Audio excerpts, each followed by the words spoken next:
Hi friends, இன்றைக்கி பார்த்தீங்கன்னா தக்காளி சாதம் தான் போட்டிருக்கேன். வீட்டில் எதுவுமே இல்லை, வெள்ளை அடிக்கிறதுனால கபோர்ட் அடிக்கணும், அதனால் எதுவுமே எடுத்து வைக்கல. கடல் பாசி மட்டும்தான் இருந்துச்சு. பிரியாணி பைசஸில் அது ஒன்று தான் இருந்துச்சு. சரி, எண்ணெயை ஊற்றி இதை போடுவோம், நல்லாயிருக்கும் நல்லா இல்லையோ இருந்தது, இதை வச்சு செய்வோம் அப்படி சொல்லிட்டு செய்ய ஆரம்பிச்சிட்டேன்.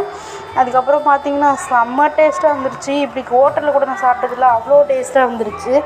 சாப்பிட்டு முடிச்சுட்டு விளக்கு எல்லாம் பிறக்கி போடுறேன். பக்கத்தில் பார்த்தா இஞ்சி இருக்குது, பூண்டு இடித்து வச்சேன், அதை போடவே இல்லை. ஆனால் டேஸ்ட் இவ்வளோ டேஸ்ட்டாக வரும் தெரில. ஆனால் இனிமேல் தக்காளி சோறுக்கு இஞ்சி பூண்டு போடாமலே நான் ட்ரை பண்ண போகிறேன்.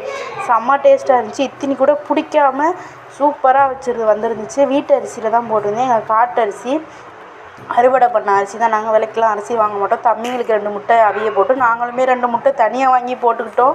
அவங்க மட்டும் சாப்பிட்டா நமக்கும் கிரேவிங்ஸாக இருக்கும் அப்படின்னு சொல்லிட்டு அதுவுமே பண்ணோம். அதுக்கப்புறம் பார்த்திங்கன்னா பிள்ளைங்களுக்கு ஸ்நாக்ஸுக்கு எதுவுமே இல்லை. அப்புறம் என்ன செய்ய, நல்ல வேலை இந்த இன்ஸ்டன்ட் சோளம் இருந்துச்சா, அதையும் வச்சு கொடுத்து அனுப்பிச்சி விட்டுட்டு அதுக்கப்புறம் நானே வீட்டுக்காரர் சாப்பிட்டு சூப்பராக